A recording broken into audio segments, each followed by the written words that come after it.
Bienvenue donc à toutes et à tous. Vous faites bien de nous préférer. Au sommaire de ce journal, la Haute Autorité de l'Audiovisuel et de la Communication, HAC, a organisé ce mercredi un atelier sur la dissémination du guide des médias au profit des professionnels des médias. Nous en parlerons dans ce journal.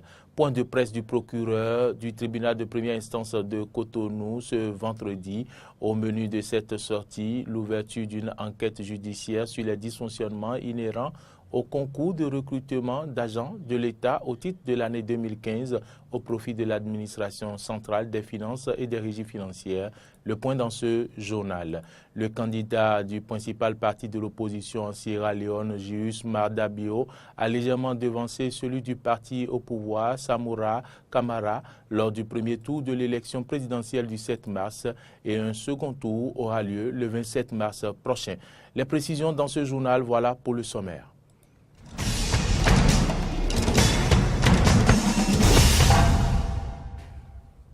Bienvenue à toutes et à tous. Je vous l'annonçais en titre ce mercredi 14 mars 2018, la Haute Autorité de l'Audiovisuel et de la Communication HAC a organisé un atelier de renforcement des capacités des professionnels des médias sur la dissémination du guide des médias pour la protection de l'enfance et de l'adolescence au Bénin. C'est dans le but de permettre aux acteurs des médias de se familiariser avec le dit guide en vue d'être mieux aguerris pour la protection de l'enfance et de l'adolescence dans les médias. Le point avec Horacio Adjodji et Damien Pedro. La presse béninoise dispose désormais d'un guide pour la protection de l'enfance et de l'adolescence au Bénin. Et c'est pour permettre aux journalistes de s'approprier le document que cet atelier a été initié. Outre les différents instruments juridiques existants qui régulent les médias, ce guide donne plus de détails en matière de protection, de dignité de l'enfant et de l'adolescent. De nos jours, il est de plus en plus fréquent de constater que certaines chaînes de télévision, dans la diffusion de leurs émissions ou de films, offrent à la consommation du public et sans différenciation aucune des images obscènes, macabres ou violentes à des moments de la journée où les enfants et les adolescents sont pourtant censés suivre leur programme.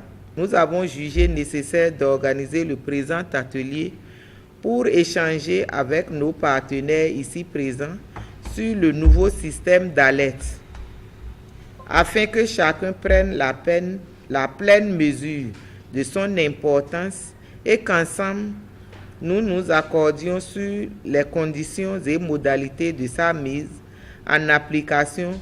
Le guide des médias pour la protection de l'enfance et de l'adolescence au Bénin est disponible aujourd'hui grâce à la Haute Autorité de l'Audiovisuel et de la Communication HAC et l'UNICEF. L'UNICEF, dont l'objectif premier est la protection des droits des enfants. C'est un ouvrage important puisque il a pour fonction de faire primer l'intérêt supérieur de l'enfant sur tout autre objectif dans un reportage télé, radio, presse écrite et web online. J'espère que chacun d'entre vous et tous les journalistes du Bénin pourront utiliser à tout moment ce guide, qu'ils l'auront dans leur poche pour le consulter et respecter les droits de l'enfant. Cet atelier de renforcement des capacités sur la dissémination du guide des médias pour la protection de l'enfance et de l'adolescence au Bénin, qui se tient à Cotonou, a déjà eu lieu à Porto-Novo et Parakou. Le tribunal de Cotonou a condamné ce mardi, vous le savez, les principaux acteurs du secteur pharmaceutique au Bénin à des peines allant jusqu'à 4 ans de prison ferme, marquant une nouvelle étape dans la guerre menée par le gouvernement contre les faux médicaments. Condamnés pour vente de médicaments falsifiés, exposition, détention en vue de vente, mise en vente ou vente de substances médicamenteuses falsifiées, les accusés, dont les 5 principaux distributeurs du pays, ont écopé de 4 années d'emprisonnement ferme et d'une amende de 100 millions de francs CFA. Suivons ici le président de la Ligue pour la défense du consommateur au Bénin. C'est une première. La justice béninoise vient de sanctionner le dossier sur les faux médicaments.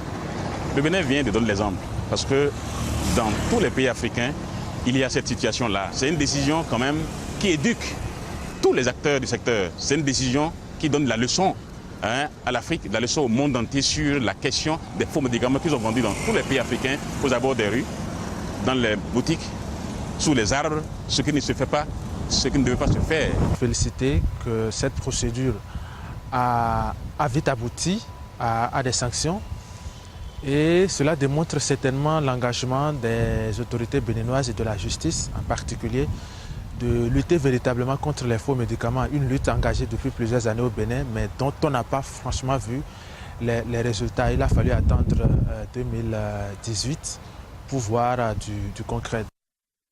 La suite du président de la Ligue pour la défense du consommateur au Bénin, dont les propos ont été recueillis par nos confrères d'Agence France Presse. Je vous invite à suivre à présent d'autres propos de certains citoyens béninois recueillis au micro IDN-TV de Horacia Djodi et Damien Pedro. Moi, j'ai été au palais de la justice hier et j'ai suivi le procès. Vraiment, j'étais content et c'est une bonne chose. C'est hier, moi, je me suis rendu compte qu'il n'y a pas la pharmacie au Bénin.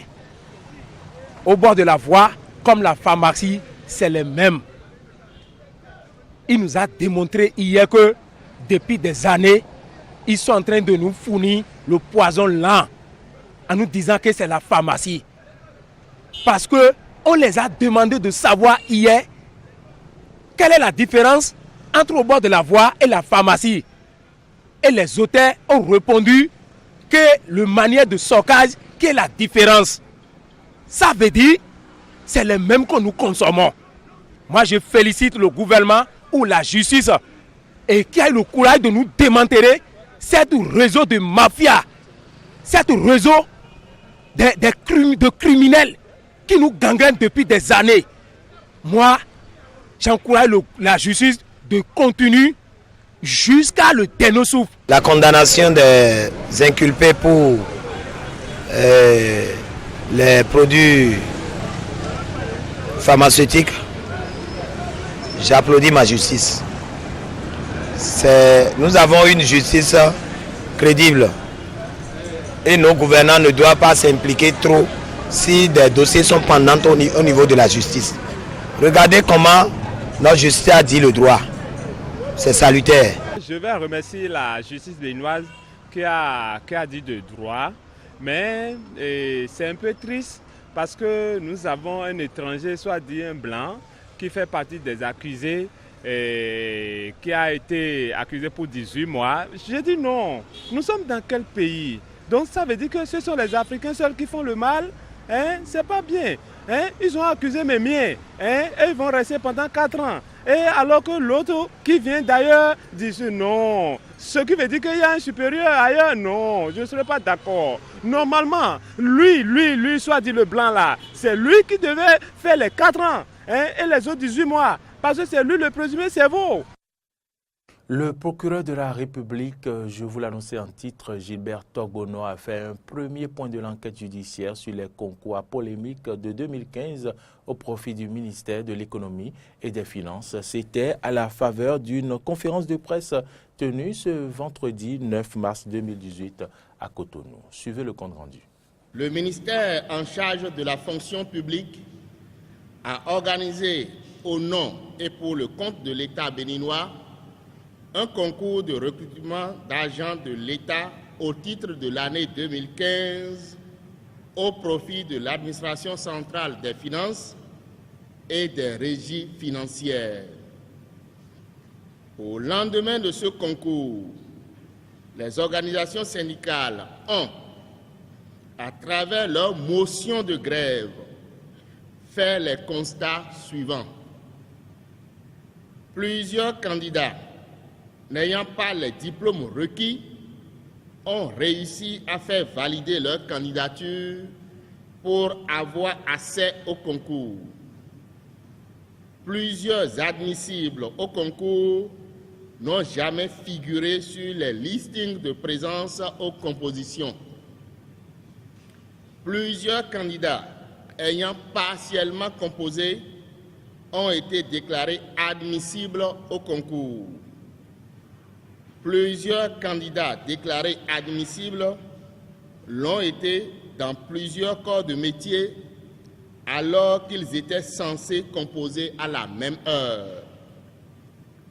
Plusieurs candidats ayant émargé et composé dans des corps de métier donnés ont été déclarés admis dans d'autres corps. Plusieurs listes de présence aux différentes compositions ont été retrouvées découpées et recollées, donc altérées. Informé, j'ai décidé d'ouvrir une enquête judiciaire aux fins de connaître du dossier. Dans ce cadre, les organisations syndicales et les membres de la société civile qui avaient décrié les conditions d'organisation des dits concours ont été auditionnés par les officiers de police judiciaire sous la direction du parquet de Cotonou. Plusieurs cadres ayant organisé les dits concours ont été aussi auditionnés et interpellés dans le cadre de cette enquête judiciaire. Ils ont été présentés au juge d'instruction. Il n'est pas inutile de signaler que l'un des mis en cause a pris la poudre d'escampette, quoiqu'ayant été régulièrement convoqué. J'ai requis à son encontre un mandat d'arrêt. L'enquête effectuée a permis de réunir à l'encontre de certains fonctionnaires des indices graves et concordants de nature à motiver leur inculpation pour abus de fonction, fraude dans les examens et concours publics et corruption passive d'agents publics nationaux aggravés. Ces infractions sont prévues et punies par les articles 53, 131 et 40 alinéas 1 et 2 de la loi 2011-20 du 12 octobre 2011 portant lutte contre la corruption et autres infractions connexes en République du Bénin. À ce stade, les mises en cause, conformément aux dispositions constitutionnelles, bénéficient de la présomption d'innocence. Des procédures particulières seront engagées contre d'autres personnes ayant participé à ces fraudes en raison de leur qualité au moment des faits. Nous vous en parlions dans nos éditions précédentes. Cela fait 19 ans que Monseigneur Isidore de Souza a rejoint l'Éternel, l'un des principaux acteurs de la conférence des forces vives de la nation, continue de nourrir le souvenir des Béninois. Et une personne ressource s'est prononcée à ce propos au micro de Laurent Roland Toneikes. Suivez plutôt. L'évocation du nom de cette personnalité célèbre me donne toujours à réfléchir et dit qu'il constitue une chance pour le Bénin que nous ne devons jamais perdre. En réalité, si au cours de la conférence, le général laissait la clé du palais à 5 km pour demander à quelqu'un le plus courageux d'aller prendre, comme les Ivoiriens le disent, il n'y a pas garçon pour aller chercher. Donc ce qui s'est passé, qu'est-ce que le général, qu'est-ce que Monseigneur Isidore de Souza a pu dire au général pour que le cher Mathieu Kérékou puisse laisser la clé du palais, puisse laisser le pouvoir et permettre une transition pacifique d'un pouvoir militaire marxiste à un pouvoir civil et donner le pouvoir à Nicéphore de Soglo. Je crois que seul Dieu peut savoir ce qui s'est passé. Alors là, c'est sacré. C'est sacré et chaque Béninois doit se dire que c'est un événement qu'on doit immortaliser. Et justement, les Béninois ne s'en souviennent pas. Si vous interrogez les gens dans la rue, je me rappelle que ce 13 mars 1999, il y avait eu une grande tornade, il y avait eu de grands vents, une pluie torrentielle du Bénin jusqu'au Togo, à Takbabé. Donc, c'est dire que c'est un homme de Dieu, c'est un missionnaire qui s'en est allé. Mais au lieu que les Béninois s'en souviennent et en tiennent compte dans nos propos, dans nos démarches, dans nos actions, tant sur le plan politique, syndical, social, humain, nous avons balayé tout cela du revers de la main.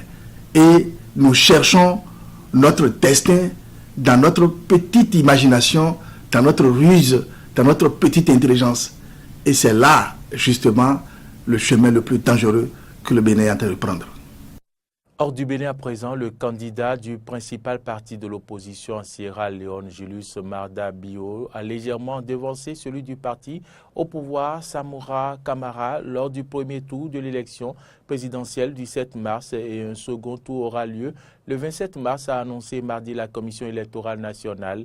Les habitants de ce pays pauvre d'Afrique de l'Ouest, gangrénés par la corruption, s'étaient déplacés en nombre le 7 mars pour élire le nouveau président et vice-président, membres du Parlement et conseillers locaux. Le président sortant, Ernest Bai Koroma, ne pouvait plus se représenter après 2 mandats de 5 ans. Rex Tillerson, précédemment secrétaire d'État américain, assure le Tchad et le Nigeria du soutien américain dans la lutte contre le djihadisme. N'Djamena et Abuja étaient les 2 dernières étapes de la première tournée africaine du chef de la diplomatie américaine qui s'est dit inquiet de la présence de l'État islamique dans le Sahel. Et signalons que le secrétaire d'État américain a constaté à son retour aux États-Unis, son retour de mission de l'Afrique, son limogeage par le président Donald Trump dans la nuit de ce mardi. C'est ici donc que se referme cette édition que je vous remercie d'avoir suivi. Bonne suite de nos programmes à toutes et à tous.